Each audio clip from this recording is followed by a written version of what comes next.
পার্বত্য চট্টগ্রাম চুক্তির যেই ২৮ বছর পূর্তি হয়েছে সেই উপলক্ষেই গণসমাবেশ করছে পার্বত্য চট্টগ্রাম গণসংহতি সমিতি। আর এই নিয়ে বিস্তারিত জানাতে রাঙামাটি জিমনেশিয়াম মাঠ থেকে আমাদের সঙ্গে আছেন জিয়াউর রহমান জুয়েল। জুয়েল, আপনার একটা প্রতিবেদন দেখতে পাচ্ছিলাম, আর এখন জানছে যে সমাবেশ চলছে। তো এই নেতাকর্মীরা কি বলছেন এই যে পার্বত্য চট্টগ্রাম চুক্তির বিষয়ে, জানতে চাই আপনার মাধ্যমে বিস্তারিত।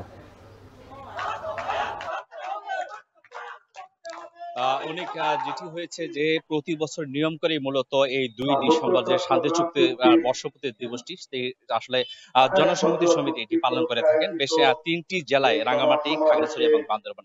বলে রাখি ১৯৯৭ সালে ২ ডিসেম্বর যে চুক্তিটি হয়েছিল মূলত তার পূর্বে যে বিষয়টি গত ২ যুগ ধরে মূলত সেখানে আসলে পার্বত্য অঞ্চলে ৩ জেলাতেই রক্তক্ষয়ী সশস্ত্র সংঘাত তৈরি হয়েছিল, যে কারণে অনেক প্রাণহানির ঘটনা ঘটেছে।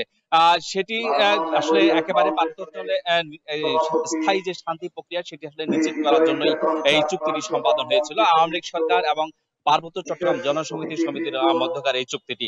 কিন্তু এখন যেটি হয়েছে যে গত ২৮ বছর পেরিয়ে গেলেও এই যে শান্তির যে দৃশ্য, সেই শান্তি আসলে পার্বত্য চট্টগ্রামে ফিরেনি। এটি যেমন সাধারণ মানুষ বলছে, একই সঙ্গে চুক্তি স্বাক্ষরকারী দল জনসমিতি সমিতির নেতারাও বলছেন।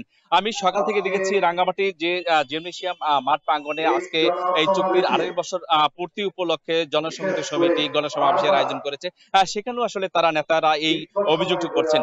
তারা এখন চাচ্ছেন যে বর্তমান অন্তর্বর্তী সরকার এবং পরবর্তী যে নির্বাচিত সরকার হবে তারা যেন দৃষ্টি দিয়ে, সুনজর দিয়ে এই চুক্তিটি বাস্তবায়ন করে, সেই প্রত্যাশাই তারা করছেন।